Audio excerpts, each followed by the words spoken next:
This is Talk Business and Politics with Roby Brock. I'm Roby Brock. Welcome to today's Talk Business and Politics Daily. Here are your top stories of the day, courtesy of Paul Gatling with the Northwest Arkansas Business Journal. As part of the approximately 1,000 corporate job cuts announced last week by Wal-Mart, an estimated 200 of those jobs are being eliminated from the company's replenishment operations. Memos sent to Walmart suppliers this week and obtained by Talk Business and Politics outline a reshuffling of functions related to those replenishment jobs.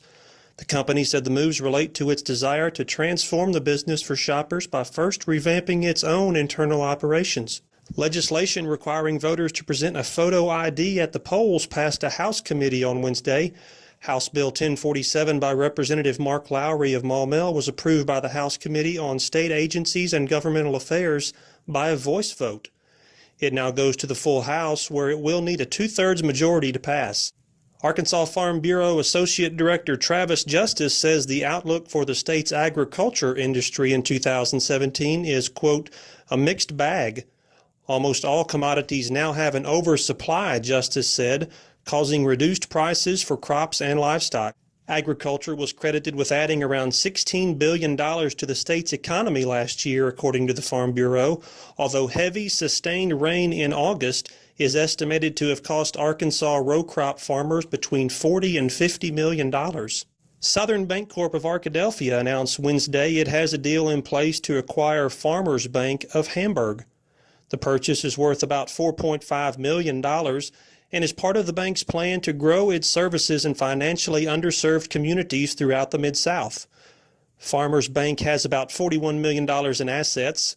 Southern Bancorp has assets of roughly $1.2 billion and 44 locations in Arkansas and Mississippi. And you can keep up with those top stories each and every day at our website at talkbusiness.net. You can also check out Northwest Arkansas news at nwabusinessjournal.com. Still to come, Talk Business and Politics. Kim Souza discusses the latest on layoffs at Wal-Mart's corporate headquarters. And Politico's Nahal Toosi assesses the foreign policy overtones for our new president, Donald Trump. Arkansas Electric Cooperative Corporation provides electric energy across two-thirds of Arkansas. This is an exciting time in our energy history, with incredible progress being made in renewable energy and storage technologies. As our energy portfolio continues to diversify, we'll maintain an all-the-above strategy to provide reliable and affordable electricity. Ever since the first light bulbs were placed in our members' homes, the electric cooperatives have been the solutions provider for our members, and we want to continue that well into the future.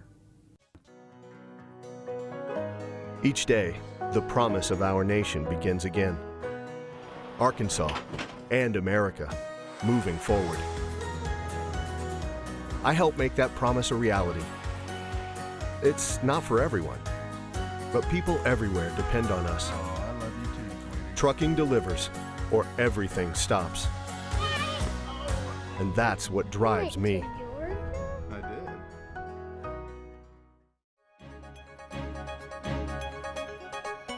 Talk Business and Politics. Kim Souza reported last week on the layoffs of nearly 1,000 workers at Walmart's corporate headquarters in Bentonville.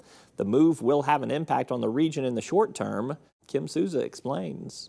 For Northwest Arkansas, 1,000 jobs, not all 1,000 will be in Bentonville, but a lot of them will be. That's a hard hit to this region in the short term and long term. The region is vibrant enough to make up for a lot of those jobs, but in reality, a lot of those folks who lost their jobs will not stay here. There's not enough jobs of that income level that will sustain that many people. So for the short term and long term, 1,000 jobs lost at Walmart Corporate is not a good thing for Northwest Arkansas. That's Talk Business and Politics senior analyst Kim Souza with an update on those Walmart corporate layoffs. You can keep up with her stellar reporting every day at talkbusiness.net. After this word from our sponsors, how might President Trump's world vision alter foreign policy? Politico's Nahal Toosi explains. Circuits turn on the lights by making a connection, by closing the loop. At Entergy, we believe our economy is circular too. What you put in comes back. So we invest billions in new infrastructure, which helps attract new industry, which helps create new jobs. we partner with local communities to electrify the economy. And together, we power life. Entergy. When was the last time you felt free? It's time to uncover that feeling again with the compassion of a cross and shield, accepted by over 90% of doctors and specialists, and the power of a card that opens doors in all 50 states, giving you the freedom to love, to dream, to dance like no one is watching. Arkansas Blue Cross and Blue Shield. Live fearless. Time now to talk politics. How will Donald Trump differ significantly from the Obama administration, particularly with foreign policy? I'm joined by Nahal Toosi with Politico for analysis. Nahal, what were your big takeaways from President Trump's inaugural speech? Well, it was a very dark, almost dystopian type of speech. He spoke of America first. He repeated that phrase several times, and he tried to make it sound like it was a patriotic statement, but some would argue that it actually came across as more nationalist than anything else. I think a lot of our allies overseas are going to be very worried that we're going to see an America that is isolationist and less engaged, much more inward focused. And I think that's going to be very different from the Obama administration, which made such a big deal about working in alliances and multilateralism. You cover foreign affairs, so I want to get your take on this. We've seen the rise of nationalism, a rejection of globalization to an extent. It's manifested itself through immigration woes, terrorism, in general, just some political rebellion. We've heard a lot of it in the president's speech today on Friday. What do you see as the cause for what we describe as Trumpism in America and its counterparts around the globe? Well, there's a lot of disenchantment in much of the country, especially in the rural areas, where a lot of white working class voters in particular just feel like they've been left behind. The factory jobs are no longer there the way that they once were. Companies are outsourcing to China, to India, and there's a lot of people who resent how well the cities tend to be doing. And frankly, there's also just a lot of misunderstandings, I think, on both sides. When Trump spoke, for instance, about the crime rate and how things were so terrible everywhere. Well, the crime rate is actually at historic lows, and unemployment is, technically at an extraordinary low of 4.6 or 4.7%.